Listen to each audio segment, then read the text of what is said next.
Wilmington, North Carolina. Not 1898. Not yet.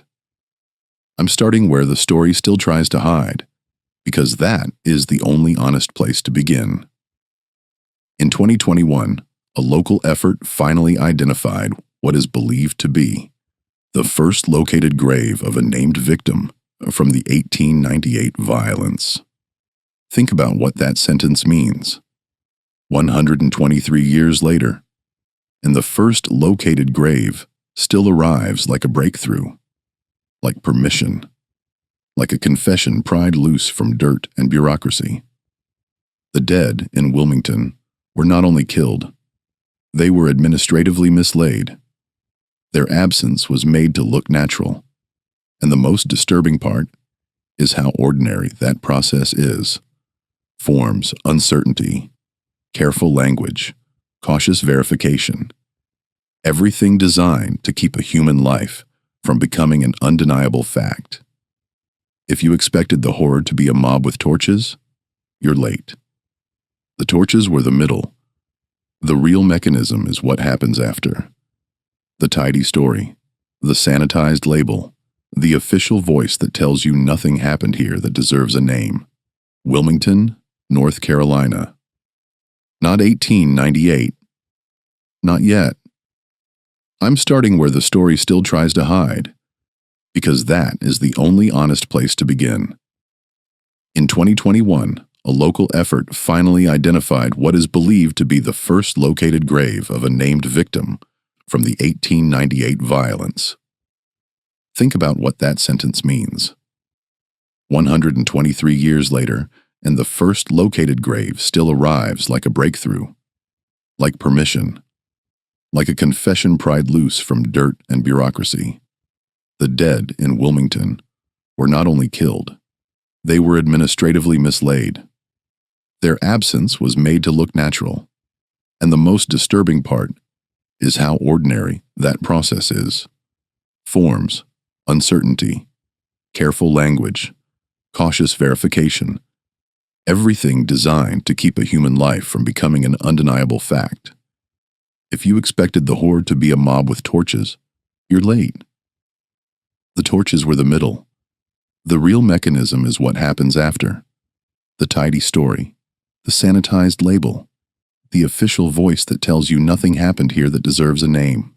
So let me put the opening claim on the table, tied to a specific year and a specific location, because that's what the official story hates. Wilmington, 1898. A democratically elected, biracial local government was violently overthrown by white supremacists. A black newspaper office was attacked and burned. Black citizens were hunted, shot, driven from their homes, and forced to flee. And then, almost as important as the violence itself, the event was recast and retaught as a riot. Not a coup, not a massacre, not a planned overthrow, a riot. That's how you bury a record without digging a hole. And here's the part I want you to sit with. When a society cannot admit what happened, it doesn't always deny it outright. It performs something more sophisticated. It admits pieces under pressure, and then it arranges them so they can't convict anybody. It turns names into estimates. It turns estimates into disputes. It turns disputes into silence. That's the architecture. That's the policy. In 1898, Wilmington was not some backwater anomaly. It was a city with a large black population, with black professionals, black business owners, black civic life. Enough visibility to trigger a certain kind of fear, the kind of fear that always wears respectable clothes.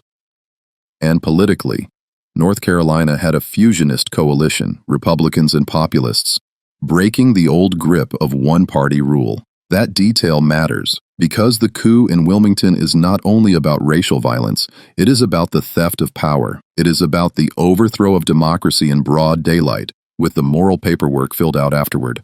That's why this story has teeth. It's not a mystery, it's a blueprint. Now, the way they did it, the way they sold it, was through order. They spoke like custodians of civilization. They called themselves citizens, committees, reformers. Not mobs, not criminals. They used the language of protection to justify invasion. They treated black political participation as contamination and white supremacy as sanitation. If you've lived long enough, you know that tone. It shows up whenever the powerful want violence to sound like maintenance. This is what I mean when I say there are two archives. The first is the official archive, the one that uses polished nouns and careful verbs. The second is the human archive, the one you can barely find because it was driven out of town, scattered, buried in unmarked ground, and reduced to whispers that children were warned not to repeat. The official archive tells you disturbance. The human archive tells you flight. The official archive tells you riot. The human archive tells you overthrow. And when these archives conflict, you should ask one question every time. Which archive had the gun, and which one had to survive it? Because survival changes how people speak. Survivors do not always leave neat documentation. Survivors leave gaps. Survivors leave half sentences. Survivors leave sudden relocations, changed surnames, family silences. Survivors leave unmarked graves. The official archive knows this and exploits it.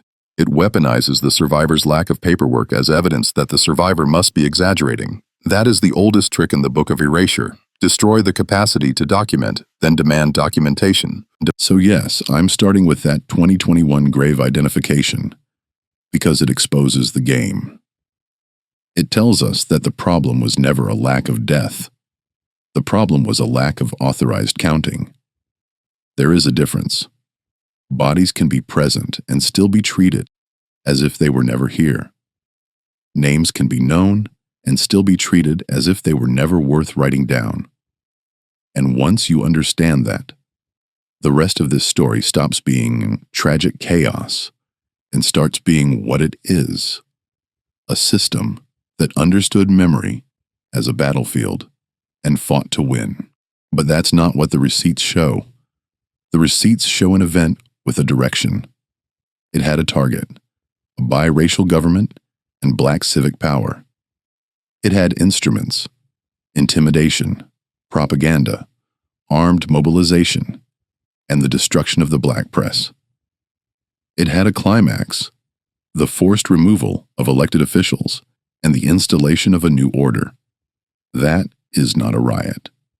That is a coup. It is the violent overthrow of democracy at the municipal level, done by men who believed democracy was acceptable only when it produced the right winners. But that's not what the receipts show. The receipts show an event with a direction.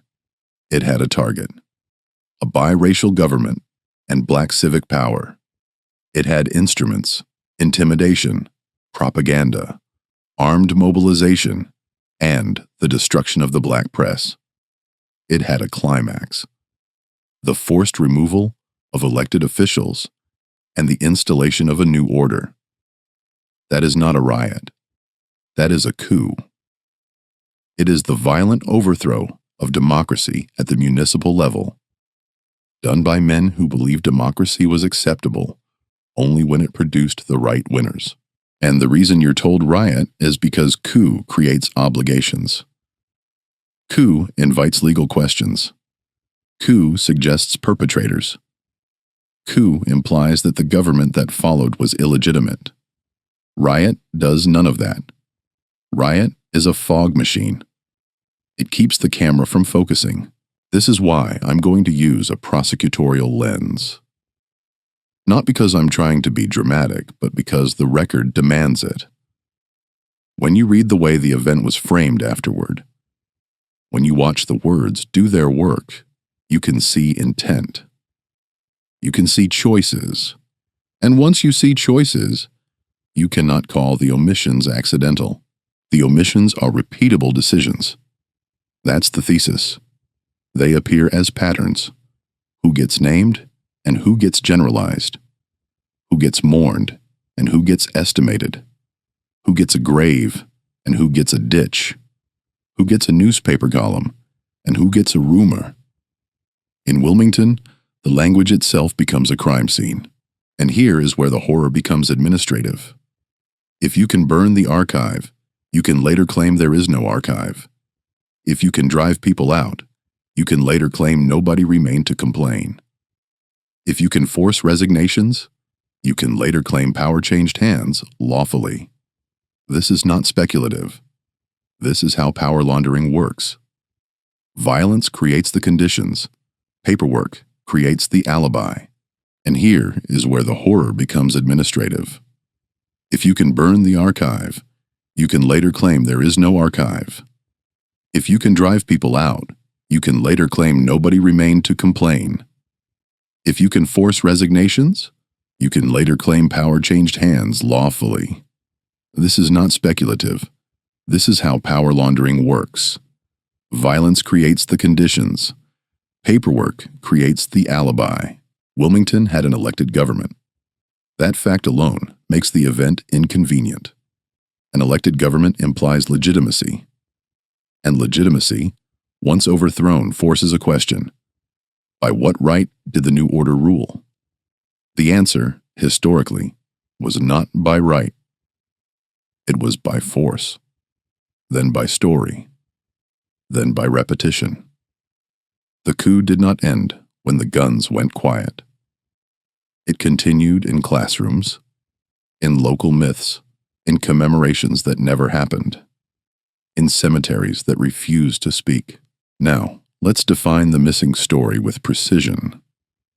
The coup in Wilmington was preceded by a coordinated white supremacy campaign across North Carolina, centered on the idea that black political participation had to be ended. It wasn't a sudden outbreak of temper. It was an operation. It had a political logic: seize municipal power, dismantle a fusionist coalition, send a message that elections could be overridden by violence, and make the cost of black civic life so high that future participation would look like self-harm. The riot label, then, becomes the final component, the moral anesthetic, applied afterward so the city could function without guilt. Now, let's define the missing story with precision. The coup in Wilmington was preceded by a coordinated white supremacy campaign across North Carolina, centered on the idea that black political participation had to be ended. It wasn't a sudden outbreak of temper. It was an operation. It had a political logic: seize municipal power, dismantle a fusionist coalition, send a message that elections could be overridden by violence, and make the cost of black civic life so high that future participation would look like self-harm. The riot label, then, becomes the final component, the moral anesthetic, applied afterward so the city could function without guilt. This is where the buried record tone becomes literal, because even the death toll is treated like a negotiable detail. You'll see ranges. You'll see disputes. You'll see low official numbers and higher estimates. And you'll see the way uncertainty gets used as an excuse for inaction. If we can't be sure, we shouldn't accuse. If we shouldn't accuse, we shouldn't name. If we don't name, we don't owe. That chain is not a mistake. It is a method. And when a state finally authorizes an inquiry, more than a century later, when commissions and reports appear, that doesn't automatically fix the damage. It proves the damage existed. It proves the original narrative was too weak to withstand scrutiny. It proves the event had been mishandled, mislabeled, and morally postponed. A society does not spend years reopening a file if the file contains nothing. It reopens it when the file contains a crime that was never properly called by its name. So here is the moral axis I want you to hold on to as we proceed. Remembering is not passive. Remembering is an action. It is a form of responsibility. And forgetting, especially organized forgetting, is not neutral. It is collaboration with the original violence. Every time we repeat race riot without interrogation, we inherit the cover story. Every time we treat the death toll as an unknowable mystery rather than an intentionally obscured record, we reward the obscurer. Every time we say, "That was so long ago," We're really saying the paperwork worked. So if you're listening from Wilmington or from any place with a riot that suddenly looks like an overthrow when you read the receipts, understand what I'm asking you to do. Don't just feel sad. That's cheap. Do the harder thing. Hold the language accountable. Demand names. Demand counts. Demand the map. Demand the missing pages. Because if a democracy can be overthrown and then renamed into respectability, it can happen anywhere. And the first weapon will not be a gun. The first weapon will be a word. So if you're listening from Wilmington or from any place with a riot that suddenly looks like an overthrow when you read the receipts, understand what I'm asking you to do. Don't just feel sad. That's cheap. Do the harder thing. Hold the language accountable. Demand names. Demand counts. Demand the map. Demand the missing pages. Because if a democracy can be overthrown and then renamed into respectability, it can happen anywhere. And the first weapon will not be a gun. The first weapon will be a word. So if you're listening from Wilmington or from any place with a riot that suddenly looks like an overthrow when you read the receipts, understand what I'm asking you to do. Don't just feel sad. That's cheap. Do the harder thing. Hold the language accountable. Demand names. Demand counts. Demand the map. Demand the missing pages.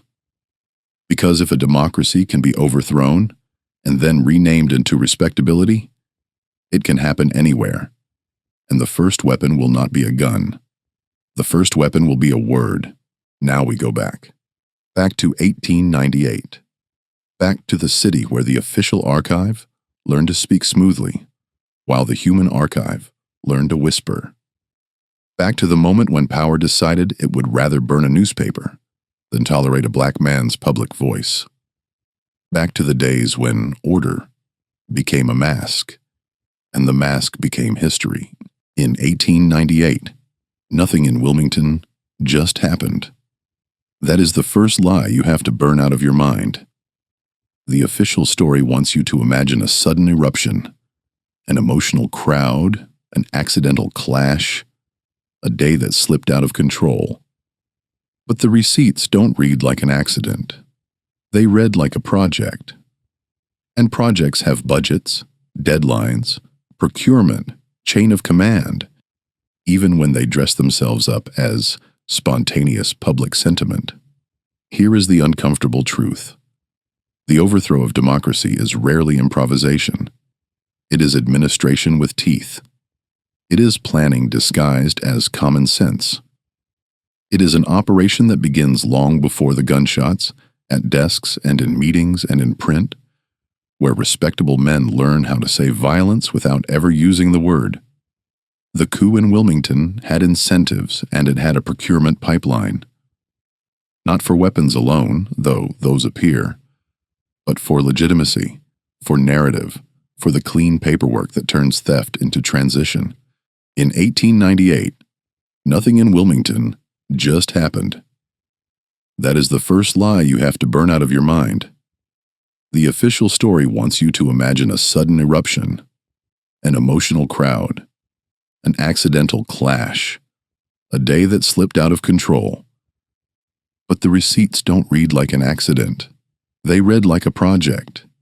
And projects have budgets, deadlines, procurement, chain of command, even when they dress themselves up as spontaneous public sentiment. Here is the uncomfortable truth. The overthrow of democracy is rarely improvisation.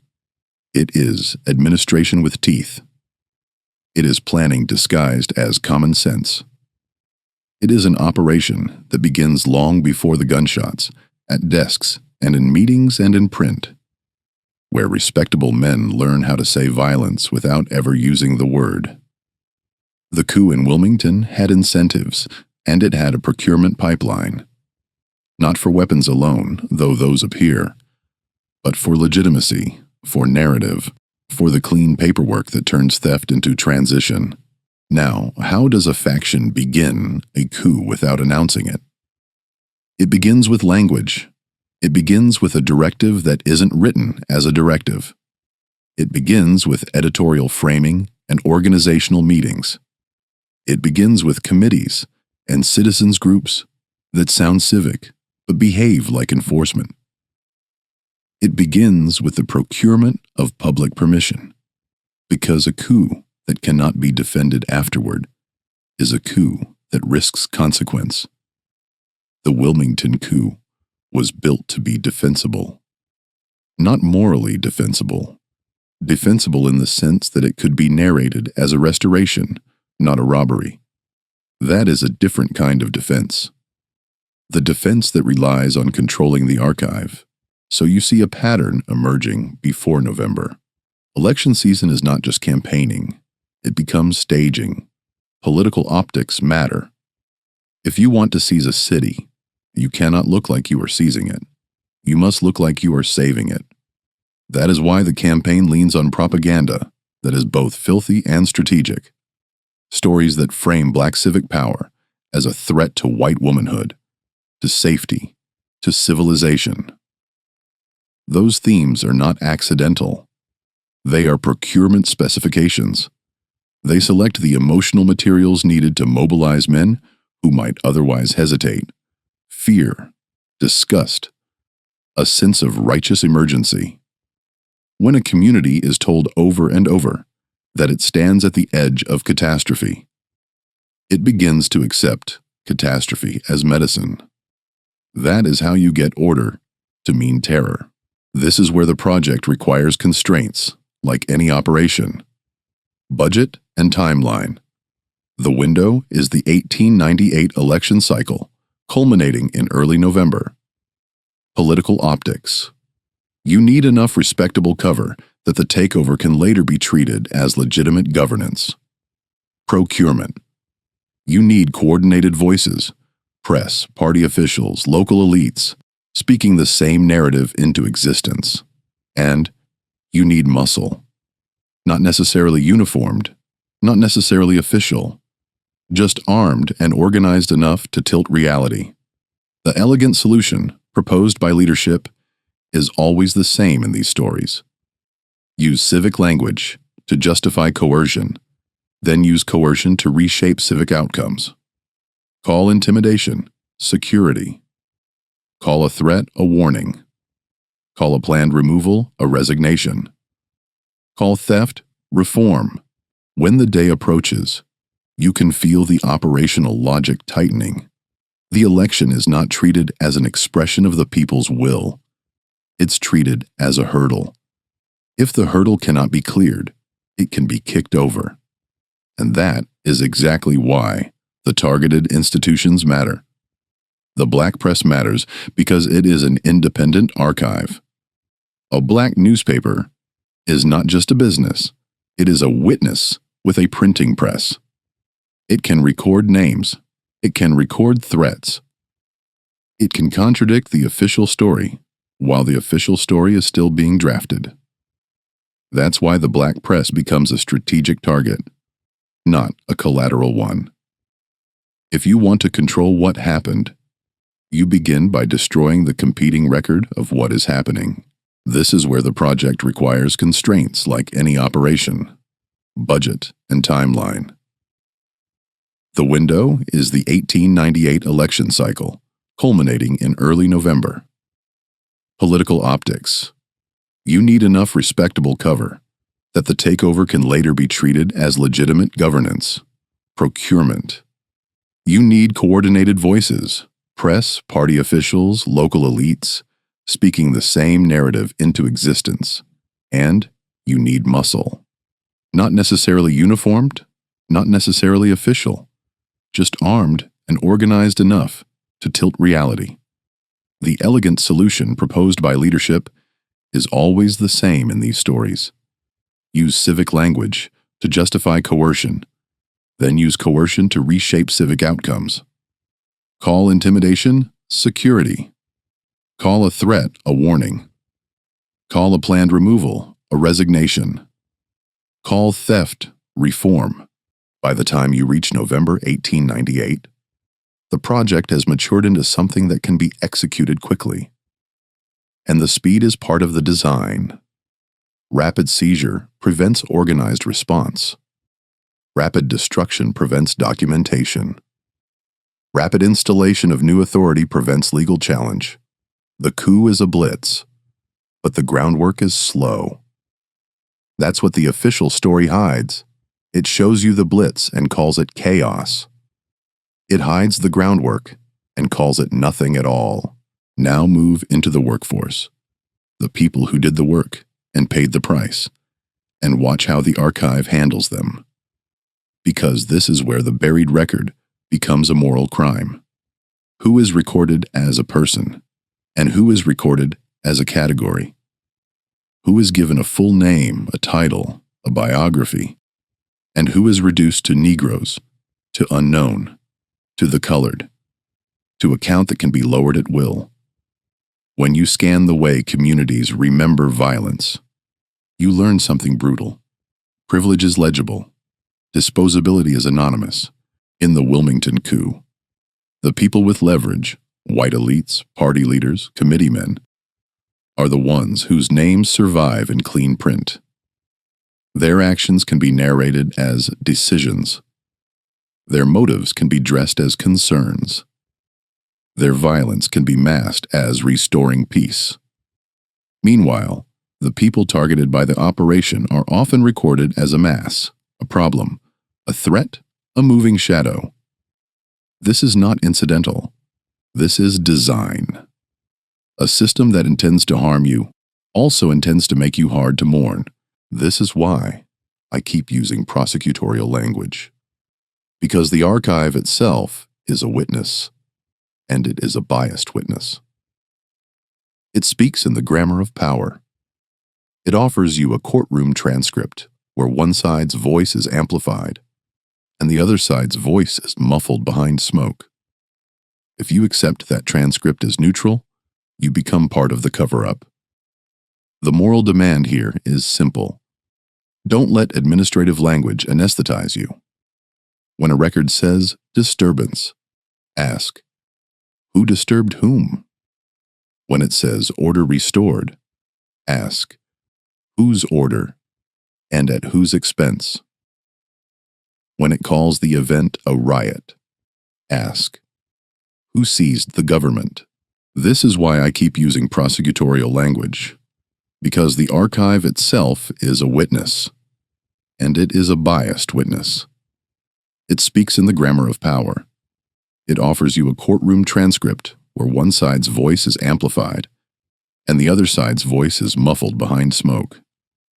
If you accept that transcript as neutral, you become part of the cover-up. The moral demand here is simple. Don't let administrative language anesthetize you. When a record says disturbance, ask, who disturbed whom? When it says order restored, ask, whose order and at whose expense? When it calls the event a riot, ask, who seized the government?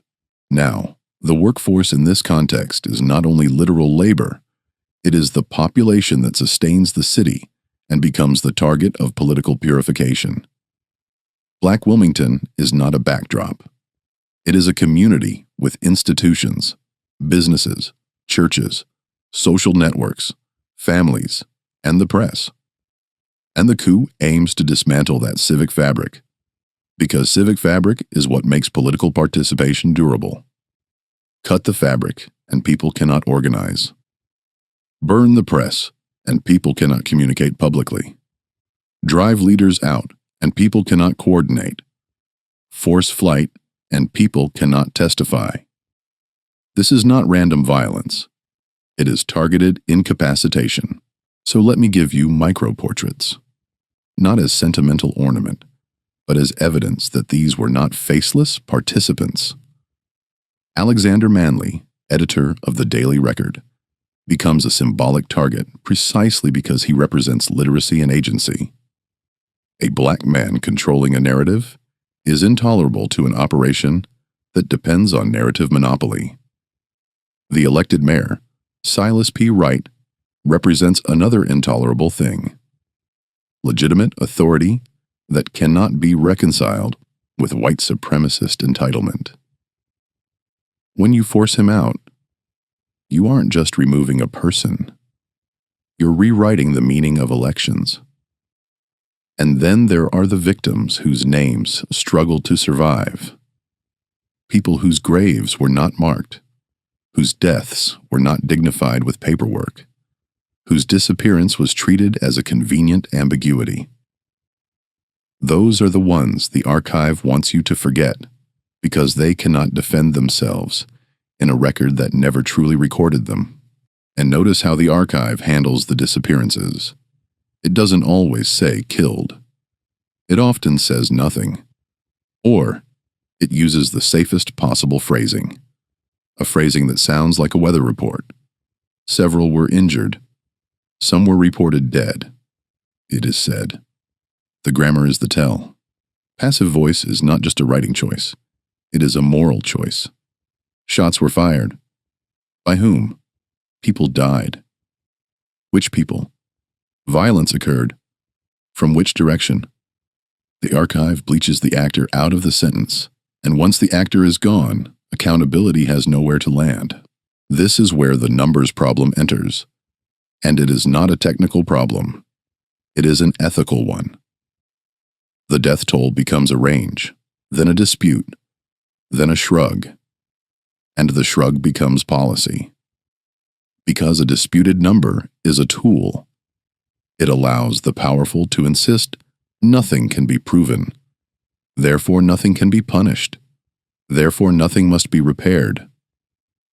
But the fact that the number is disputed does not mean the deaths are uncertain.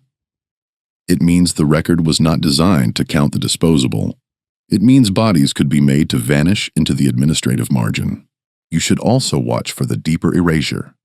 Displacement. A coup does not only kill, it forces people to flee. It removes them from the jurisdiction of local truth. Once they are gone, once families are scattered, businesses destroyed, networks broken, the human archive becomes harder to reconstruct. That fragmentation is then used against them. Where are the witnesses? They ask, after driving the witnesses out. Where is the evidence? They ask, after burning the evidence. This is a closed loop of cruelty. It is not merely violent, it is clever in the most evil way. A cruelty that anticipates later scrutiny and sabotages it in advance. I want to be explicit about something that polite history sometimes avoids. This is not only about 1898 as a past event. It is about the way a society chooses what kind of facts are allowed to become permanent. The Wilmington Coup shows you how democracy can be assassinated locally and then embalmed as a civic myth. It shows you how a government can be overthrown, and then the overthrow can be described as a community correcting itself. It shows you how whiteness can be used as a credential, granting violence the presumption of legitimacy. And it shows you how black life can be denied the basic dignity of reliable accounting. I want to be explicit about something that polite history sometimes avoids. This is not only about 1898 as a past event. It is about the way a society chooses what kind of facts are allowed to become permanent. The Wilmington Coup shows you how democracy can be assassinated locally and then embalmed as a civic myth. It shows you how a government can be overthrown, and then the overthrow can be described as a community correcting itself. It shows you how whiteness can be used as a credential, granting violence the presumption of legitimacy. And it shows you how black life can be denied the basic dignity of reliable accounting. So when you hear the workforce in this story, hear it as the human infrastructure that was exploited and then erased. Hear it as the community that carried the cost. Hear it as the people reduced to categories and euphemisms. And remember, The core moral demand. Categories are the language of disposal. Names are the language of responsibility. If we allow the archive to keep speaking in categories, we finish the work the coup began. Because the coup's goal was not simply to seize Wilmington in November 1898. Its goal was to make that seizure feel normal afterward, to make it feel like the way things are. And it achieved that by attacking both the living and the record, by engineering a future in which descendants would argue about labels while the dead remained uncounted. That is why the story begins as a political project and becomes a burial project. It is why the press is burned and the memory is edited. It is why the disappearance of documentation is not a gap. It is a feature. So hold on to this as we move forward. Before the first shot, there is a sentence. Before the first body, there is a meeting. Before the first grave, there is a decision not to count. And every one of those steps was made by people who wanted to be remembered as respectable. Our obligation is to deny them that comfort. We do not honor respectability when it was used as a disguise. We name the mechanism. We restore the human scale. We bring the erased back into language, because language is where the cover-up lives, and if we can't recover every name, we at least refuse the lie that names don't matter. Wilmington in 1898 did not need chains on every wrist to function like a cage. It only needed a public mood engineered to make certain people move differently. Quieter, faster, always calculating exits. That's the part the official story almost never describes. Because if you describe conditions honestly, the violence stops looking like a riot and starts looking like enforcement. The daily conditions in the weeks leading into November weren't neutral. They were an atmosphere of managed intimidation, a civic pressure system calibrated to produce one outcome and one outcome only. Silence from the people targeted, confidence from the people mobilized.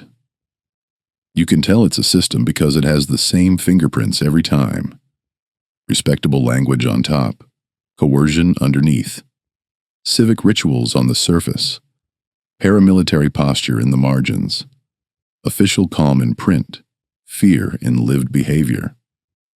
If you're looking for a single dramatic moment to explain what happened, you're already inside the trap. The operation worked precisely because it made the horror feel gradual until it suddenly became irreversible. You want to understand conditions? Don't picture a battlefield. Picture a city where the rules of public space begin to change without being officially announced. Who can linger and who can't? Who can speak loudly and who must whisper? Who can carry themselves like they belong? And who must carry themselves like they are tolerated? In a functioning democracy, the right to participate is supposed to be ordinary. In Wilmington, participation was turned into provocation. And once participation becomes provocation, violence becomes response. That's the moral inversion at the heart of this. The campaign did not merely threaten black citizens. It constructed a worldview where threatening them could be framed as self-defense. That's why the paperwork stays clean. It doesn't need to say, "We intend to terrorize." It only needs to say, "We intend to restore order." The terror is implied, understood, outsourced to men who know what order means when it's spoken with a clenched jaw. Daily life under that kind of pressure becomes a series of micro-decisions. Do you go to work today? Or do you stay home because the streets feel different? Do you attend a meeting? Or do you assume you're being watched? Do you keep your name on a list? Or do you try to disappear before someone else disappears you? This is what the archive fails to capture. Not just the violence that occurs, but the life that is constricted in advance of it. When people later say, "Why didn't they report it? Why didn't they fight it? Why didn't they document it?" They are pretending not to understand what intimidation is designed to do. Intimidation is designed to make documentation dangerous. It turns the act of testifying into a risk calculation. It forces the human archive to become private, fragmented, and fearful. Exactly the condition the official archive later uses as an excuse to call it all uncertain. Now watch the administrative language, because it tells you what the system wanted to hide. In these moments, cruelty rarely shows up as screaming. It shows up as a calm sentence in the passive voice. Tension increased. Disturbances were anticipated. Extra precautions were taken. Precautions. Against whom? For whom? Those are the questions the archive refuses to answer directly, because answering them would reveal the direction of power. Precautions is what you call it, when you want armed intimidation to sound like responsible governance. Precautions is what you call it, when you want fear to sound like safety. This is the trick. A city can be prepped for violence while describing itself as preparing for peace. And because most people are trained to respect official tone, the tone itself becomes a weapon. Conditions include what people eat, where they sleep, how they work, how they heal. But in political violence, conditions also include how information moves and who controls it. And in Wilmington, information was part of the battlefield before the first shot. The press mattered because it determines what can be publicly known. A black newspaper mattered because it was proof that black citizens were not merely subjects, they were narrators. And narration is power. That's why the campaign's language often felt obsessed with speech. Who gets to say what? Who gets to be heard? Whose words are treated as legitimate? When you see an operation targeting a printing press, you are watching the destruction of an alternative court record. You are watching the preemptive silencing of testimony. So here is the lived condition. A community senses that the rules are being rewritten, but receives no formal notice, because formal notice would require accountability. Instead, the notice is delivered as atmosphere, the posture of certain men, the confidence of certain voices, the way threats can be made in broad daylight without consequence. That is how you can tell a city is being prepared for an overthrow. The people preparing it begin to behave as if they already own the future. They speak like winners before the vote. They treat opponents as temporary. They treat law as negotiable. That's not emotion, that's operational certainty. And operational certainty usually comes from coordination. If you need an outsider witness voice to grasp this, don't look for someone describing gore. Look for someone describing behavior. The way people avoid certain streets. The way meetings are quieter. The way rumors travel faster than facts. Because facts require sources, and sources require safety. In a city under intimidation, rumor becomes the only fast communication system. The official archive later calls rumor unreliable. But rumor is often what survivors are left with when official channels are hostile. The unreliability is part of the cruelty. The city forces a community into uncertainty and then punishes them for being uncertain.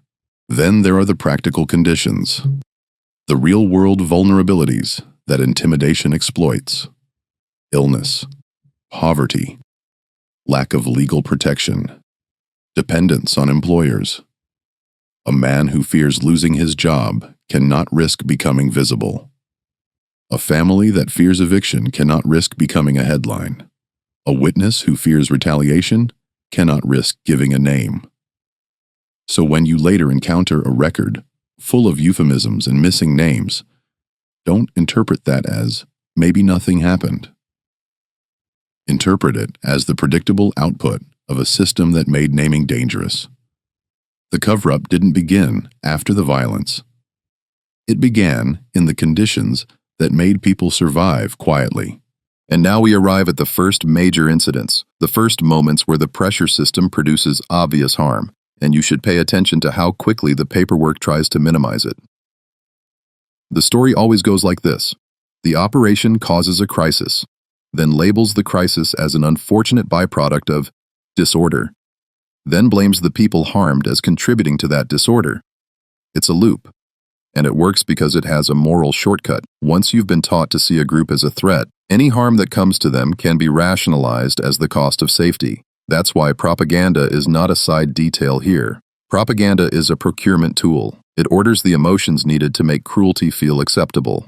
When the violence escalates, the administrative language becomes more frantic, but not more honest. It becomes defensive. It becomes obsessed with restoring calm. It avoids specifics about who initiated what. It keeps repeating the situation, as if the situation is a force of nature. And that's how the record begins to manufacture doubt in real time. Doubt is not always discovered later. Doubt is sometimes produced on purpose, while events are still unfolding, because the people writing the first drafts already know those drafts will be used as evidence. Now we transition into the first vanishings, not only of people, but of clarity. This is where the archive becomes a crime scene, because the disappearance is not always a body dragged away. Sometimes it's the disappearance of a name from the public narrative. Sometimes it's the disappearance of a cause and effect chain. Sometimes it's the disappearance of responsibility from a sentence. And the most efficient disappearance is the one that happens through substitution, when one phrase replaces another, and the replacement changes what you are allowed to think. The most consequential substitution in Wilmington is the label itself: Coup, replaced by riot; overthrow, replaced by disturbance; planned seizure, replaced by spontaneous violence. That substitution does more than soften the story. It reallocates guilt. A coup has perpetrators. A riot has participants. A coup suggests illegitimacy. A riot suggests tragedy. A coup demands reckoning. A riot invites mourning without accountability. That's why the label matters. People who say labels don't matter are either naive or invested in the outcome of the label. In this case, the outcome is clear: a label that protects the new order. But substitution happens at smaller scales too. Death becomes reported death. Murder becomes shot. Shot becomes killed in the disturbance. Killed becomes unknown. Unknown becomes disputed. Disputed becomes cannot be proven. That chain is the ledger of erasure, and it is as cold as any spreadsheet. The bodies are real. The uncertainty is manufactured, and once the uncertainty is installed, it becomes a permanent shield. Here is another vanishing: displacement, disguised as choice.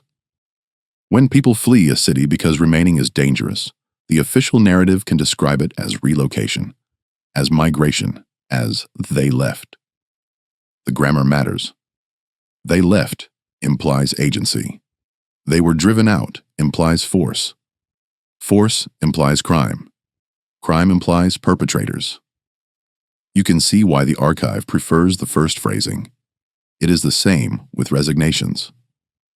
An elected official forced out under threat can be described as having resigned. Resigned implies voluntary. Forced out implies coercion. Coercion implies illegitimacy. Again, you see why substitution is so useful. It lets the record preserve the appearance of lawful process, while the actual process was intimidation with a pen attached. The first vanishings also show up in how quickly the story narrows. The operation targets the black press, and suddenly, the city loses a major instrument for documenting black experience. It targets black civic leadership, and suddenly there are fewer public voices with the standing to challenge the official narrative. It targets families through fear, and suddenly witnesses become cautious, then silent. The vanishing is not one event. It is a cascade. And each step is predictable. Remove the institutions that produce records, then later claim the absence of records proves the claims are exaggerated. It's a perfect loop if you are willing to be immoral. Then there's the vanishing that happens in the death toll itself. The fact that accounts vary is often presented as evidence of confusion. But variation is also what you get when the system that counts deaths is the same system that benefits from undercounting them. If a coroner's tally appears low, that doesn't automatically mean the violence was low. It may mean that only certain bodies were accessible, only certain deaths were officially acknowledged, only certain names were permitted to be entered. The rest can vanish into unknown. This is how a city can produce a clean number and still be lying. The lie isn't always the number. The lie is the boundary of what the number is allowed to include. And once unknown enters the record, it becomes contagious. Unknown names, unknown graves, unknown full list, unknown total. Each unknown becomes a reason to stop asking. That's why one identified grave in 2021 is not just a historical detail. It is an indictment of the archive. It proves that the unknowns were not inevitable. They were maintained. They were protected by institutional inertia and civic discomfort and the quiet preference to let the ground keep its secrets. The ground is not the only thing that keeps secrets. People do too. Institutions do too. Textbooks do too. Now listen closely to how danger grows once you start asking the wrong question. Where did they go? In any cover-up, the question that creates danger is the question that converts tragedy into culpability. How many died is painful, but it can be treated as academic. Who killed them is dangerous because it demands names. Where are they buried is dangerous because it produces evidence. Who signed off on this narrative is dangerous because it links violence to governance. In Wilmington, those questions were not welcome for a long time. Not because the answers were unknowable, but because the answers were intolerable to civic identity. Cities want to see themselves as lawful. A coup is a stain that doesn't wash out with time. It spreads into the present. That's why the story was managed. That's why the vanishings were allowed to persist. So the first vanishings aren't just missing bodies. They're missing accountability, missing clarity, missing language. You can trace them like footprints in wet cement. The passive voice, the softened label, the disputed tally, the voluntary flight, the resignation, the restored order. Every one of those is a substitution that keeps the archive from becoming a courtroom. And if you think that's just semantics, understand this. Semantics is how power survives its crimes. Power commits the act, then edits the description, then teaches the edited description, until descendants feel embarrassed to question it. That embarrassment is part of the mechanism. It keeps people from touching the sealed door. Here is the moral instruction embedded in this section, and I won't pretend it's comfortable. When we inherit an official story that was designed to protect a takeover, repeating it is not neutral. It is participation in the cover. When we accept riot as a sufficient label, we accept the operation's self-justification.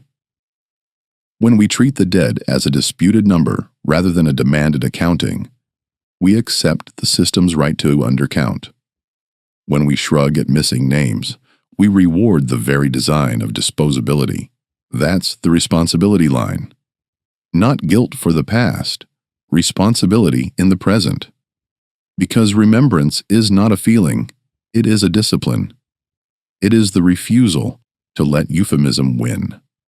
So hold this as we move forward. The conditions were engineered, the vanishings were facilitated, the record was shaped, and the horror is not merely that people suffered in 1898. The horror is that the suffering was processed into a story that made the city feel innocent. A democracy was overthrown. Then the overthrow was renamed. Then the renamed version was handed down as civic memory. That is not an accident of history. That is policy, and policies persist until someone names them, counts what they tried to uncount, and speaks the names they tried to erase. The crisis window in Wilmington is not a blur. It has dates. It has a tempo. It has a logic. And once you see that logic, you cannot keep calling it a riot with a straight face. November 8th, 1898. An election day that should have been ordinary in a democracy. But nothing about Wilmington was allowed to be ordinary anymore. Elections are supposed to be the public's quiet weapon. Paper over bullets, ballots over intimidation. In Wilmington, the ballot was treated like an obstacle that might have to be removed. The atmosphere was already primed. Months of propaganda, months of coded threats wrapped in civic language, months of men speaking as if the city belonged to them by inheritance rather than by law. The official story later tries to compress everything into violence erupted. But eruptions are spontaneous. This was scheduled. This was the last phase of a project that had already secured the two things it needed most: a narrative that framed black civic power as danger, and a network of men prepared to enforce that narrative with weapons. November 9th becomes the tight inhale. You see letters, meetings, declarations, language hardening into ultimatum. Then November 10th arrives like the exhale, and the city is made to understand what order really means when spoken by men who have decided the law is theirs to interpret with a gun. If you are looking for the moment when this stops being political theater and becomes a crime, that moment is not a single shot. It's the moment when force begins to replace procedure, and procedure is then rewritten to pretend force never happened. November 10th, 1898 is the day the receipts stop pretending. The targeted symbol is clear: the black press. The Daily Record office is attacked and burned. Let's not soften this. A newspaper is not an enemy combatant. A printing press is not a weapon. It's a witness. And witnesses are exactly what coups cannot tolerate. Burning a newspaper office is not collateral damage. It is an operational move. It is the removal of a rival archive in real time. It tells every black citizen watching, your testimony is flammable, your words are vulnerable, your version of reality can be erased with a match in a crowd, and it tells every white supporter watching, you can do this in public and still be called respectable afterward. The fire is not just destruction, it is a signal. It announces a new jurisdiction, the jurisdiction of intimidation. The official archive will later act as if the burning is simply an incident inside a larger disturbance. That framing is backwards. The burning is a hinge. You destroy the channel that can contradict you. Then you move to the next step, seizing power. And you do it fast, before anyone can print a competing headline. And then the violence spreads with the kind of direction that riot cannot explain. A riot, by definition, is chaotic, reciprocal, hard to steer. What happens in Wilmington reads like a sweep. Black neighborhoods become zones of danger. Black bodies become targets. People run, people hide, people are shot. Some are killed outright, some vanish into the fog of uncounted dead. And even as the city bleeds, the language being prepared for the outside world is not, we overthrew a government. It's, we restored order. That is what makes this story so unnerving. The perpetrators do not act like men afraid of consequence. They act like men expecting to be congratulated. That expectation only exists when you believe the state, the press, and the social hierarchy will protect you.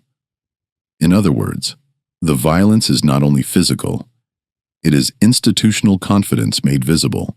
Now comes the most telling part of the crisis window: the administrative pivot.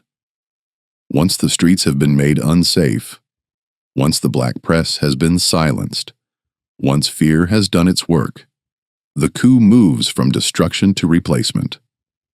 Government is seized the way you seize a building. Remove the occupants, install your own, then declare the new occupants legitimate, because they are now inside. Elected officials are forced out, The mayor is no longer simply a mayor. He becomes a hostage to the narrative. The resignations that follow are the most cynical paperwork in the file. On paper, it can look voluntary. Signatures, statements, transitions. In reality, it is coercion with ink. The paper says resign. The context says or else. A democracy is not only the act of voting, it is the ability to accept the vote's outcome without violence. When the vote's outcome is overridden by armed force and then recorded as a tidy transition, you are not watching politics. You are watching the laundering of a crime. This is where the peak event becomes more than bloodshed. It becomes governance by intimidation. And that matters because governance outlives gunfire. Gunfire ends, institutions remain. The coup is not complete when the streets quiet down. It is complete when the new order is normalized, when city functions resume under stolen authority and people are told to act as if nothing illegitimate happened. That normalization requires a disciplined story. It requires the public to repeat certain phrases: riot, disorder, regrettable but necessary. It requires a community to accept that the new government is simply the government, not the product of a violent takeover. This is why the coup is not just an event, it is a moral infection. It asks the city to swallow a lie and then live inside it. And I need to be explicit about something the official archive tries to keep vague: the death toll. The number becomes contested, debated, ranged, softened. Officially acknowledged figures drift low, other accounts suggest far more. This uncertainty is not harmless. Uncertainty is useful. A disputed number is a shield. It creates a loophole where responsibility can escape. We can't be sure, they say, and they mean you can't prosecute. The dead are reduced to a statistical argument, which is exactly what you do when you want a community to stop imagining them as humans.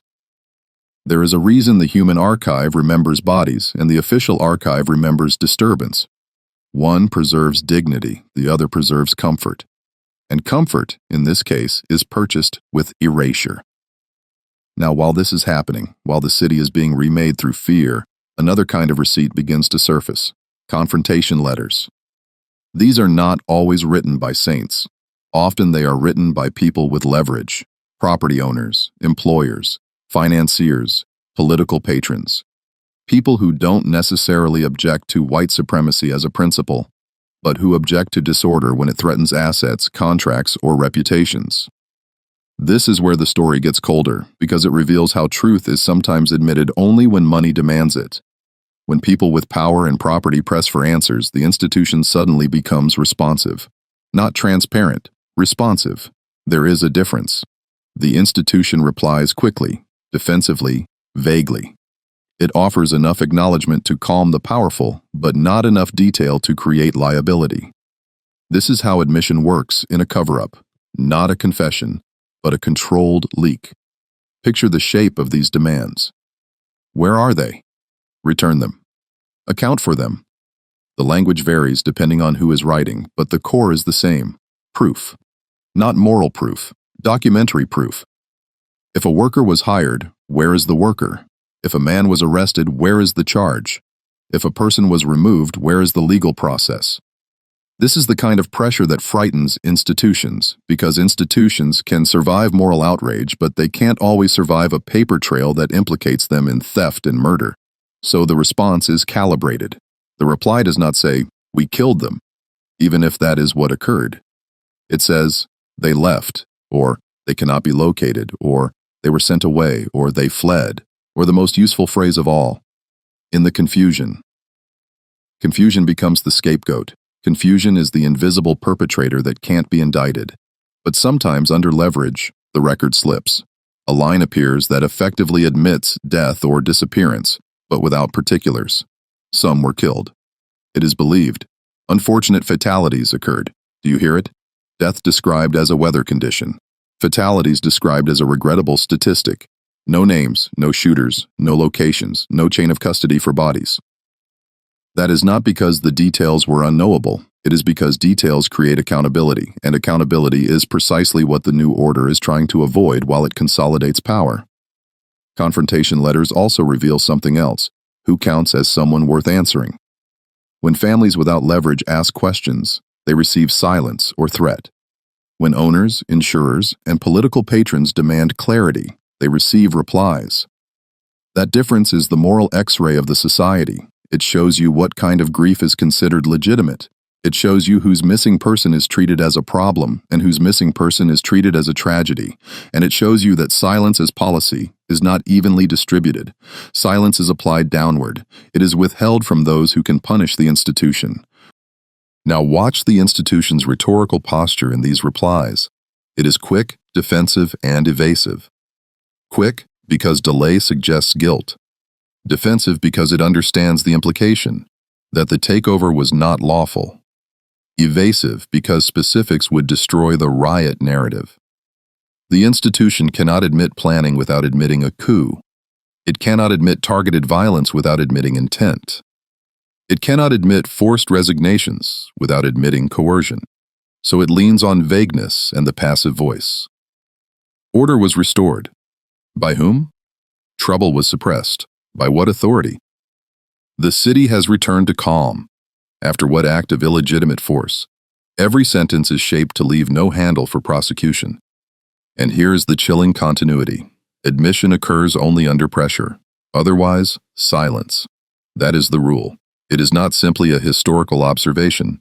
It is the mechanism of institutional self-preservation. Silence is cheaper than accountability.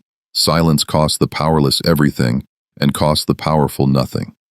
That is why silence is selected again and again, across decades, across different crises, across different institutions. It is the most reliable technology of impunity. In Wilmington, those letters, whether they are framed as demands, complaints, or inquiries, function like a second narrative channel. They are the moments when the official archive, usually so polished, reveals stress fractures. They show that the takeover was not universally perceived as restoration, even among the powerful. Some were alarmed, not because they loved democracy, but because they understood what it meant when armed men could rewrite civic authority. It meant unpredictability. And unpredictability is bad for business. That's a grim truth, but it's useful. It explains why certain truths surface at all. The oppressed are often denied the ability to force admissions. The powerful can force admissions when their interests are threatened. That doesn't make them moral heroes. It makes them functional crowbars against a locked file cabinet. Now I need you to see how the crisis window and the confrontation letters lock together. The coup is executed through violence. The legitimacy is executed through paperwork. The confrontation letters test the strength of that paperwork. If the paperwork holds, if the replies successfully produce vagueness and calm, then the new order stabilizes. If the paperwork fails, if specifics leak, if names appear, if counts become undeniable, then accountability becomes possible. The entire post-coup strategy is, therefore, not only to seize power, but to control the level of detail that survives the seizure. That is why the destruction of the black press and the forced flight of black citizens are not side effects. They are evidence management. They reduce the number of witnesses, reduce the number of competing records, reduce the chance that the truth will be preserved in a coherent form. And that brings us back to the moral demand I keep returning to, because it is the only antidote to the mechanism, responsibility to remember and to record. When a community is taught to call a coup a riot, it is being trained to abdicate responsibility. When a death toll is treated as disputed for generations, it is being used as a sedative. When forced resignations are remembered as orderly transitions, it is a lie being passed from one tongue to the next. None of this persists by accident. It persists because repeating the official story is easier than confronting what it implies about civic identity, about inheritance, about who benefits from the forgetting. So, here is what I want to leave you with at this stage of the record. The crisis window has a timeline, and timelines produce intent. November 8, 1898 is not just a date, it is the democratic premise. November 10, 1898 is not just a date, it is the violent correction of that premise. The burning of the Daily Record is not just vandalism, it is the destruction of a rival archive. The forced removal of elected officials is not just political turnover, it is governance seized through intimidation. The confrontation letters are not just correspondence, they are pressure tests that reveal how truth is rationed, admitted only when leverage demands it, withheld when only the powerless are asking. That is the anatomy. And if we refuse to name it, we don't just misunderstand 1898. We participate in the cover story that 1898 was designed to create. What happened in Wilmington in 1898 is horrifying. But the horror that lasts, the horror that spreads forward through decades, is not only the gunfire, it's the procedure that follows. Because a coup doesn't survive on violence alone. It survives on paperwork, euphemism, missing pages, and polite civic agreement to stop asking certain questions. This is the part most people skip because it lacks a single cinematic image. It's just a system, a mechanism, a set of habits that make truth feel inconvenient and silence feel responsible. And once silence becomes responsible, the cover-up becomes a job, not a crime. That is the most dangerous transformation, when erasure is professionalized. Start with the language laundering. Riot. Disorder. Disturbance. Words that sound symmetrical, as if the city simply broke into two equal halves and fought. But you already know the structure. The black press was targeted and burned. Elected officials were forced out. Power was seized. When those facts are repackaged under a softer label, that is not miscommunication. That is a deliberate downgrade of culpability. It strips the event of intent. It removes the need for defendants, and it converts a political overthrow into a cultural misunderstanding. If you want to understand silence as policy, understand that the first policy is a vocabulary policy. Control the noun, and you control the moral universe around it. Call it a coup, and you must face illegitimacy. Call it a riot, and you can move on. Then comes the record hygiene. A cover-up doesn't necessarily look like a man shredding papers in a back room, though it can. More often, it looks like routine. Reports drafted with passive voice, correspondence filed without follow-up, investigations never opened, names never recorded, bodies never fully counted, and, most important, no central ledger that tries to reconcile the dead as people rather than as an inconvenience. In a city determined to restore its self-image, the goal is not to fabricate a completely new reality. The goal is to leave the truth in fragments so it can't assemble into an accusation. A complete lie risks collapse. Fragmentation is sturdier. Fragmentation is the perfect architecture of denial, because each fragment can be dismissed individually while the pattern is never allowed to become a whole. Watch the euphemisms. They do not merely soften, they reroute responsibility. Order restored. By whom? Calm returned. After what? Trouble suppressed. Under what authority? Euphemism isn't just polite language, it's a legal strategy. It is language engineered to be unprosecutable. It keeps agency out of the sentence, and agency is what accountability requires. The archive becomes a room full of sentences that describe outcomes without actors, a cemetery of verbs with no hands attached. And then you get the missing pages problem, literal or functional. Sometimes pages go missing. Sometimes annexes are never made public. Sometimes reports are written but never distributed. Sometimes lost becomes the official explanation. Sometimes the disappearance is softer. A document exists but is buried in an obscure file, unindexed, unloved, waiting for a future researcher to stumble into it. This is how institutions can claim they did not hide anything while still ensuring nothing is found. A secret doesn't always require a lock. Sometimes it only requires neglect, because neglect is plausible. Neglect can masquerade as incompetence, and incompetence is a wonderful disguise for intentional forgetting. Now add restricted handling, what gets discussed openly and what becomes taboo. After a civic trauma, a community often develops unwritten rules. Don't bring it up at the dinner table. Don't ask elders what they saw. Don't embarrass the city. Don't stir things up. That is social non-disclosure. It doesn't come with a signature line, but it functions the same. And it is often more effective than a legal order because it recruits the community as its own censor. People begin to treat truth as impolite, and once truth is impolite, lies can wear good manners and walk freely. This is silence as procedure, not one villain in a cape, not one mastermind, but a chain of ordinary decisions that all point in the same direction. A clerk who files without cross-referencing. A newspaper editor who repeats the sanitized label. A teacher who uses the term riot because it's in the textbook. A local politician who avoids the topic because donors dislike controversy. A historian pressured to soften language for access. A family that refuses to talk because the fear never fully left. Each person can claim they are only doing their part. That's the genius and the evil. The system can function without any single individual needing to feel like a monster. The monsters become distributed, responsibility becomes diluted, and that is how a coup becomes history instead of an unresolved crime. Now zoom forward, because the mechanism doesn't end in 1898. The story wants you to believe it ended. The city wants you to believe it was a tragic flare-up, then calm. But the pattern says otherwise.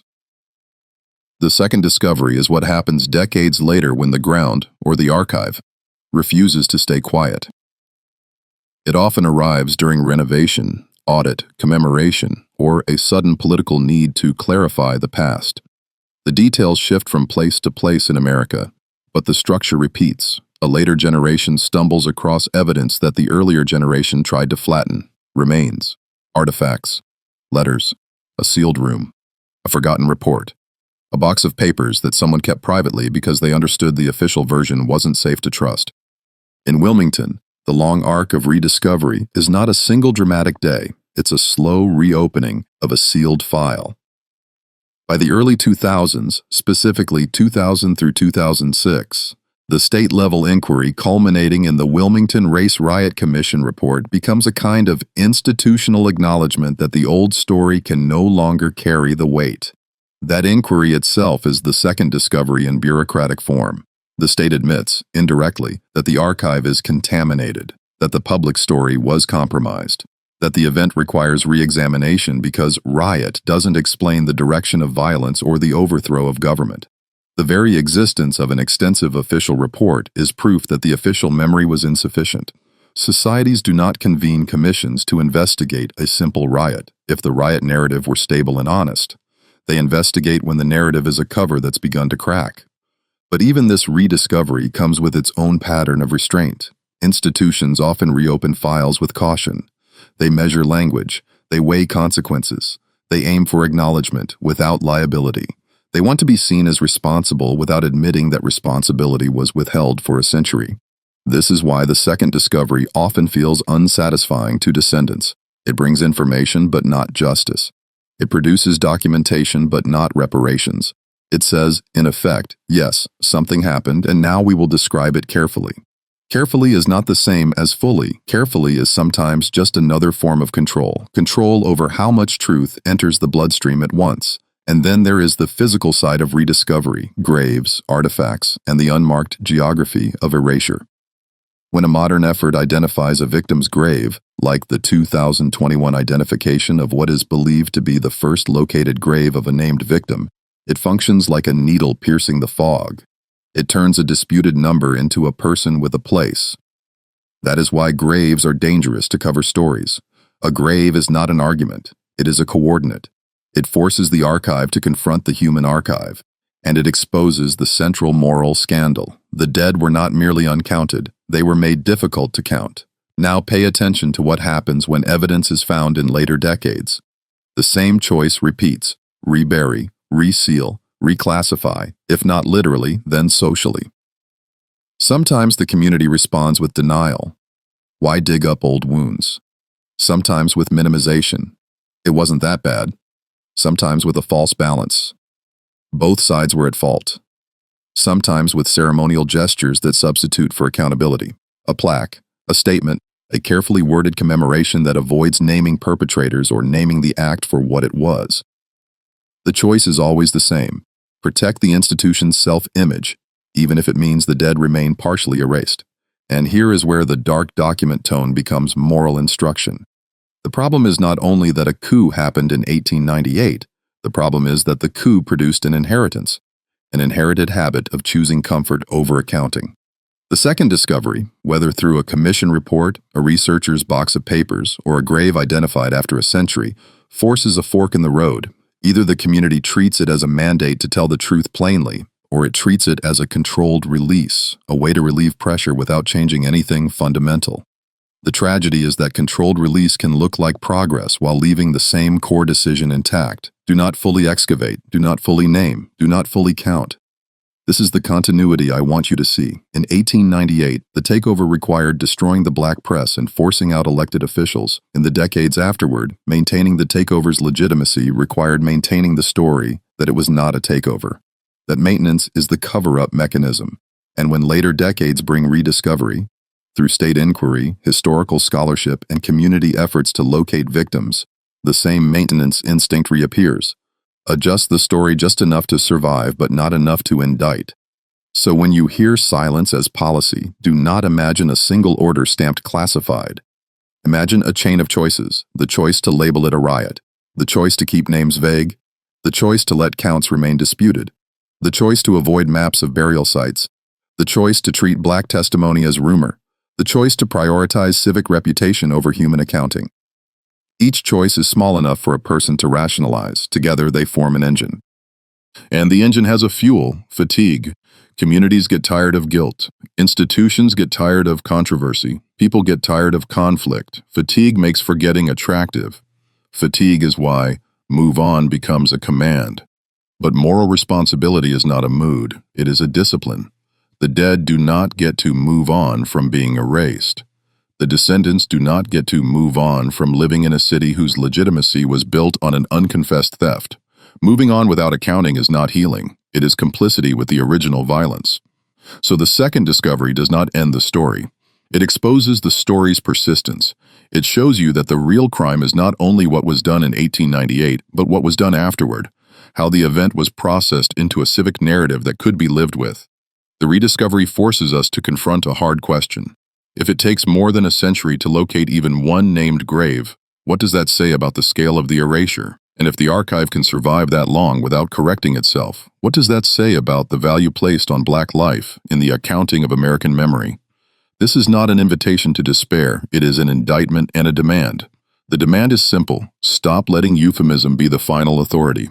Stop treating disputed numbers as an excuse for silence. Stop accepting riot when the structure was overthrow. Stop letting the archive remain comfortable, because the moment we treat the second discovery as merely interesting, rather than as a moral obligation, we become the next link in the chain. We become the ones who found the evidence and chose, again, to put it back in the ground. The private archive is where history goes when the official archive becomes unsafe.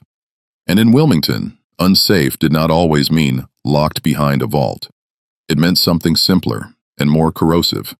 A set of consequences that trained people to keep the truth out of public view. If you want to understand how a coup survives for generations, stop staring at the day of violence and start staring at the decades of editing that follow. The city does not only erase with fire, it erases with funding decisions, with publication gatekeeping, with community standards, with polite requests to tone it down, with the kind of professional pressure that never has to threaten explicitly because everyone understands the penalty for disobedience. A researcher doesn't need to be beaten to be controlled. Sometimes all it takes is a grant withheld, an archive closed, an invitation rescinded, a career stalled. That is how a modern democracy hides an old overthrow. It does not always ban the truth, it starves it. So the private archive begins, predictably, with people who see the mismatch between what happened and what is said to have happened. It begins with a box under a bed, a folder in a desk, a letter copied twice, one for the institution, one for the drawer, because the writer doesn't trust the institution to keep it intact. It begins with diaries that become cautious, then coded. It begins with margin notes in books that can't be published as books. It begins with oral histories that never get taped because a voice can be recognized and recognition can be punished. The human archive learns to hide itself, and then, years later, someone's grandchild finds it and realizes the family wasn't just quiet. The family was carrying evidence. This is the cruel pivot. When the official story is powerful enough, the truth is forced to become contraband. People do not treat the truth like contraband unless they have learned that truth invites retaliation. That lesson was taught in Wilmington in 1898, and then reinforced afterward through social and institutional incentives. You can see it in what survives: fragments, not systems. Testimonies without ledgers, names without full lists, references to burial sites without maps, memories that can't be corroborated because the corroborating paper was burned or never filed, or filed but later lost. And then the official archive turns around and says, with an innocent face, "We can't be sure." The same hands that made certainty impossible later demand certainty as the price of belief. That's not skepticism. That's a method of dismissal. It's a method. Now introduce the figure that always appears in these stories, the careful historian, the meticulous compiler, the person who believes, naively at first, that if you just gather enough evidence, the truth will have no choice but to stand. They collect oral histories. They interview descendants. They track property records, election returns, newspaper accounts, committee statements. They build timelines. They compare versions. They mark contradictions. They take the scattered fragments and try to make a coherent indictment out of them. They are not doing it for thrill. They are doing it because the absence of accounting is itself an open wound, and then they collide with the institution, not necessarily a single villain, but the system of access that decides what can be officially known. The pushback arrives in a familiar form, not, you may not publish, but if you publish it that way, you will lose access. The gates are rarely guarded with rifles in the modern era. They are guarded with credentials and permissions, funding, partnerships, archive privileges, institutional letters of support. The modern equivalent of a threat is the withdrawal of cooperation, and cooperation is often the only way to do serious research. This is how silence as policy evolves. It becomes bureaucratic, it becomes professional, it becomes something people call standards or responsible scholarship, when what they really mean is, don't embarrass the people who control the resources. So the researcher is offered a deal. It's never presented as censorship. It's presented as compromise. Remove that section, or we can't publish. Soften that language, or the board will object. Don't use the word coup, it's too loaded. Say insurrection, say unrest, say racial violence. Leave out the names of certain prominent families. Don't linger on the forced resignations. Don't connect the intimidation to the election too explicitly. Keep the death toll vague. Avoid accusations. Stick to controversy. The institution says these things with a calm voice, as if it is protecting neutrality, when what it is protecting is reputation. That is not the same thing. Neutrality is a posture. Reputation is an asset. When reputation becomes the priority, truth becomes negotiable. Here is the tragic hinge. The researcher capitulates, sometimes out of exhaustion, sometimes out of pragmatism, sometimes because they believe a partial truth is better than no truth, and the public version of the work is published with holes in it. Those holes are not random. They are shaped exactly around the points where accountability would become specific. The published narrative will acknowledge harm, but not mechanism. It will admit violence, but not governance seizure. It will mourn victims, but not name perpetrators. It will describe a dark day, but not describe the administrative decisions that turned violence into power. And then, because the work is published, the institution can point to it as evidence of transparency. See, we've addressed it. Addressed it. That verb is a shield. It means the topic has been handled, filed, closed. It means further inquiry can be dismissed as redundant, obsessive, divisive. It means the institution has inoculated itself with a controlled dose of truth, so it can resist a full exposure later. But the private archive doesn't die there. The researcher, if they have any conscience left unbroken, saves the deleted chapters. They keep the pages the institution demanded be removed. They preserve the harder language in a private box. They store interview transcripts that never made it into print. They keep notes on names that couldn't be included. They keep photographs, diagrams, letters, and a timeline that is too direct for public consumption. And that box, this is the point, becomes the real archive, not the library copy, not the official publication, the box. The box is the shadow file of American memory, evidence that exists, but exists in a way that does not threaten power unless someone opens it. That is why the private archive is not merely a sentimental detail. It is a structural necessity in societies that reward forgetting. The private archive is how truth survives when institutions treat truth as a liability, and it comes with a burden. It can be lost, destroyed, misinterpreted, or dismissed as anecdotal because it lacks official endorsement. That's the trap again. The truth is forced into unofficial form, and then it's dismissed for being unofficial. This is why I keep saying the omissions weren't accidents. They were repeatable decisions. The decision to control publication is one of them. The decision to trade access for softness is one of them. The decision to let community comfort outrank human accounting is one of them. Now move forward into the modern technical era, because this is where the story tries to pretend it is no longer moral. It becomes technical. It becomes procedural. It becomes the language of surveys, imaging, audits, structural scans, public records requests, official reports. The modern era loves to replace moral urgency with process, because process feels clean, process feels responsible, process can be used to delay, and delay is the cousin of denial. When people say, we need more study, sometimes they mean it, and sometimes they mean, we need time for this to become less inconvenient. Time is not always a healer, time is often a disguise. In the modern technical report phase, the question shifts from what happened, which is politically charged, to what can be verified without disturbing anything. That phrase sounds cautious, even ethical. Sometimes it is, but it can also be the modern face of the same old policy. Don't disturb the ground, don't disturb the story.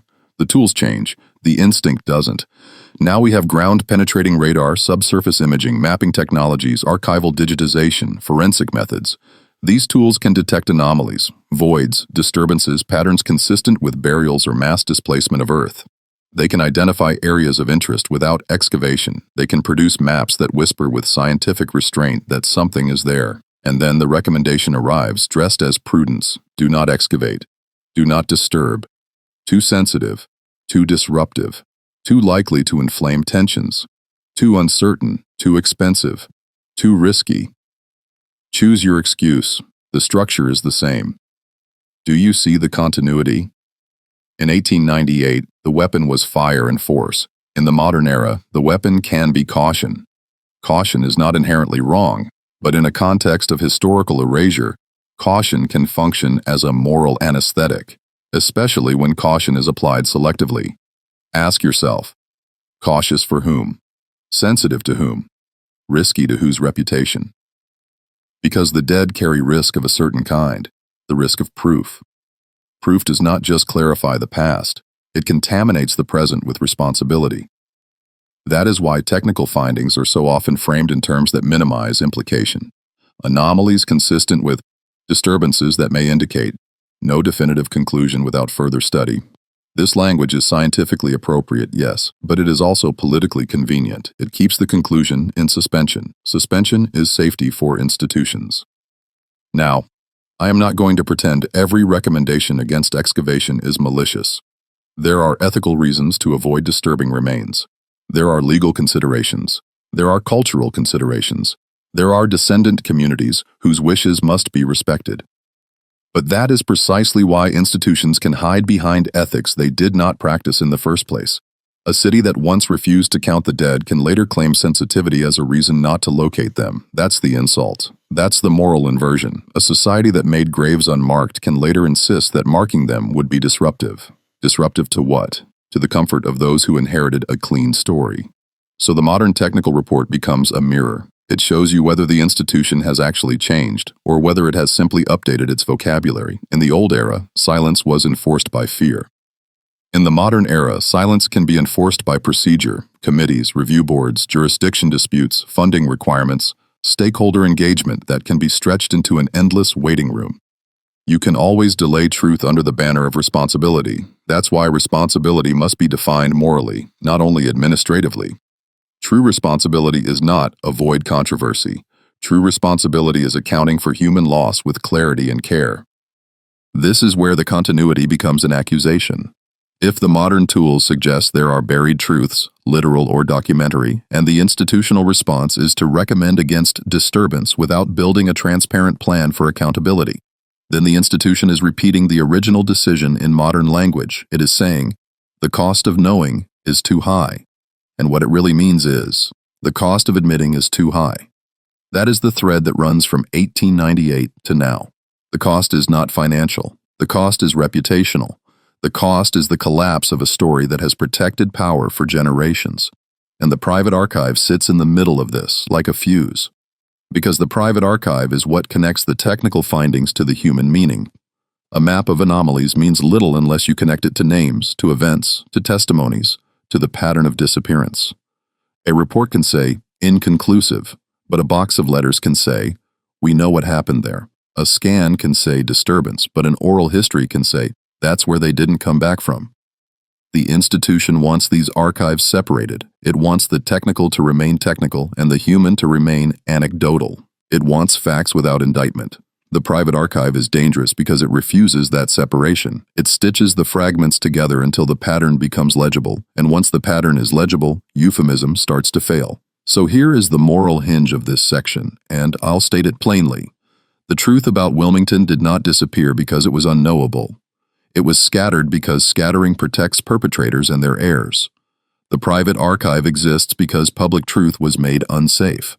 The modern technical report exists because physical truth can be detected even when social truth is suppressed, and the recommendation to avoid disturbance, when it is not paired with a commitment to transparent accounting, can become the modern version of the same old policy: keep it buried.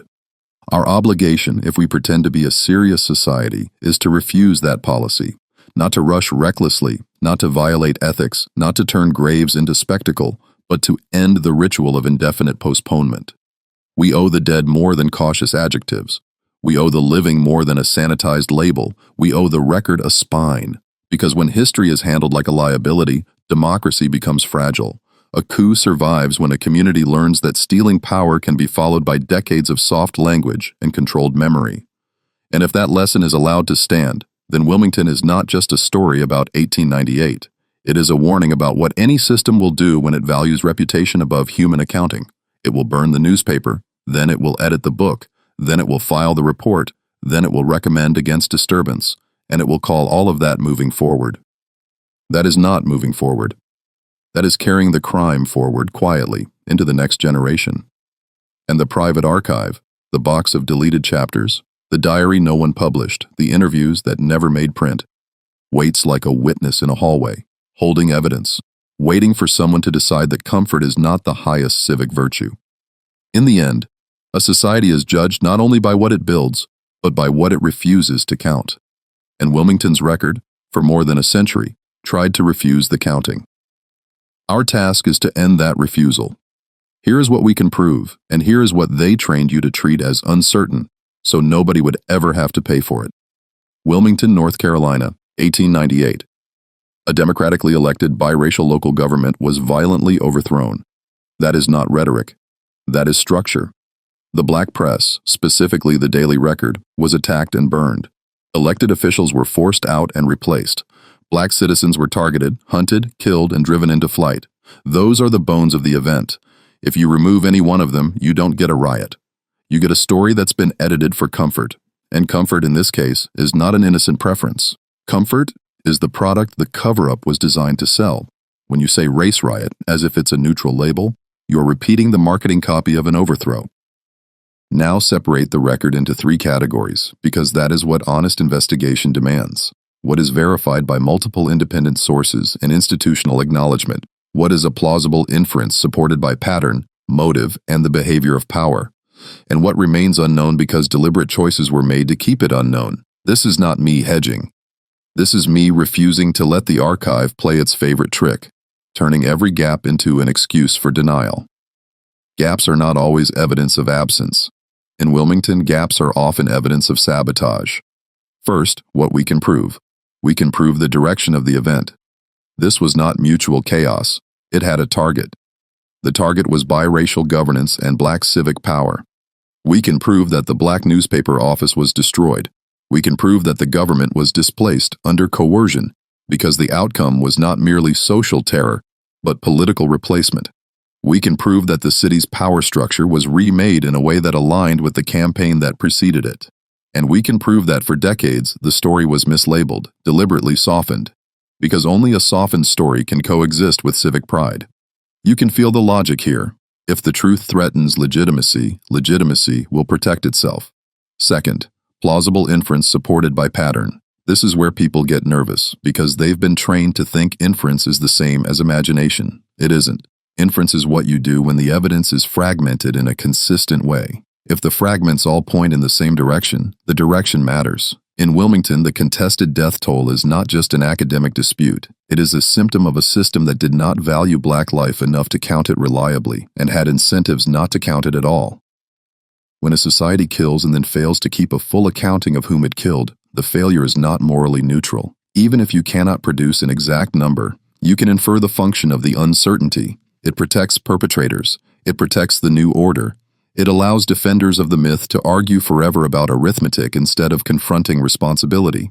That is why uncertainty persists.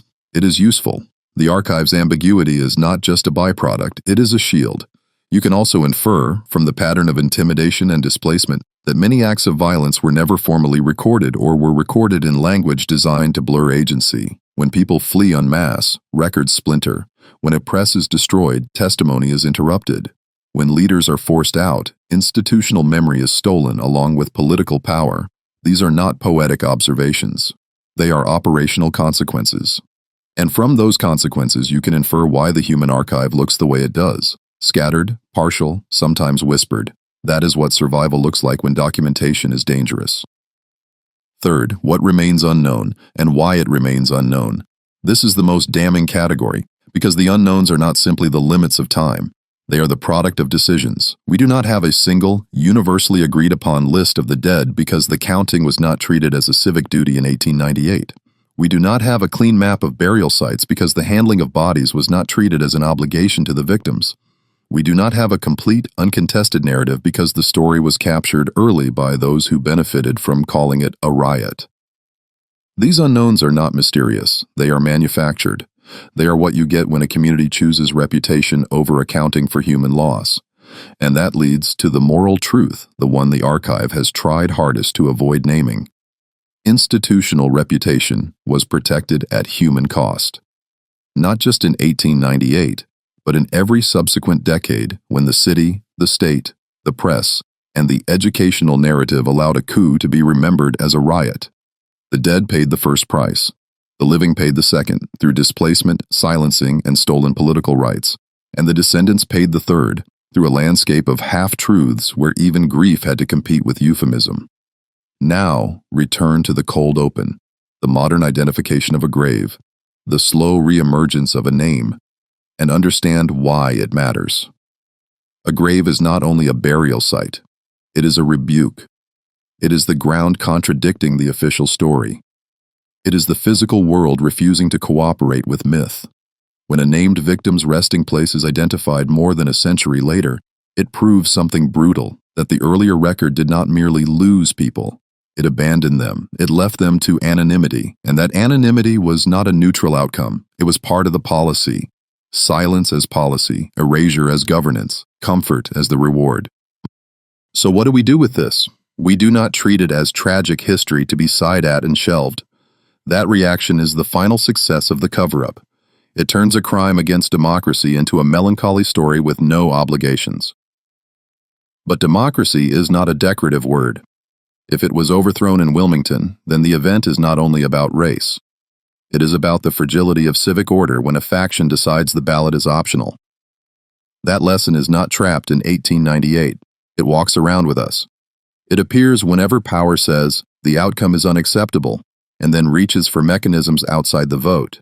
And now we close where the archive refuses to close, with names, not because names are sentimental, but because names are the unit of accountability. Names are what the cover-up tries to erase first, because nameless dead cannot demand justice. Nameless dead can be argued over. Nameless dead can be turned into disputed numbers. Names resist that. Names force you to admit a person existed, a person was taken, a person is owed remembrance. That is why the human archive persists. It keeps trying to return names to the record. The symbol I want you to hold is simple. Initials, carved or recorded. The smallest stubborn proof of a person who refused to be fully erased. A list reconstructed from fragments, partial, imperfect, but defiant. A map of sensitive areas that institutions treat as too delicate to discuss, as if the dead are a hazard rather than a responsibility.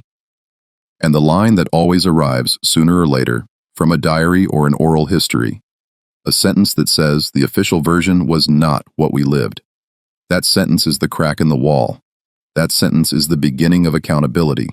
Let me be clear in the moral register because this is not a neutral subject. If you inherit a story designed to protect a coup and you repeat it uncritically, you become part of its maintenance. You don't have to carry a gun to maintain a cover-up. You only have to keep using the wrong label. You only have to keep accepting disputed numbers as a reason to stop counting. You only have to keep treating euphemism as politeness. The cover-up survives on ordinary compliance. That is why I keep returning to responsibility. The responsibility is not to perform guilt as a posture. The responsibility is to refuse the mechanism that turns theft into tradition. So here is the closing demand, stated plainly. Call it what it was, a violent overthrow of democratic government in Wilmington on November 10, 1898, preceded by a coordinated white supremacist campaign executed through intimidation and targeted destruction and followed by decades of narrative laundering. Call the burning of the black press what it was, evidence management. Call the forced resignations what they were, coercion. Call the disputed dead what they are, uncounted bodies in a system that did not value their accounting. And here is the final warning. If a society can be taught to forget a coup by calling it a riot, then a society can be taught to accept anything as long as the language is soft enough. Words are not decoration. Words are infrastructure. They carry responsibility or they carry excuses. Wilmington teaches us that excuses can be inherited like property. Our job is to break that inheritance. If you're listening from North Carolina or from any place where the official story never matched the human story, comment where you're from. Tell me the event your town renamed to survive it. And subscribe, not for entertainment, but for vigilance. Because silence is not the absence of sound. Silence is a policy choice. And policies can be reversed, but only if we stop calling the crime by the name it gave itself.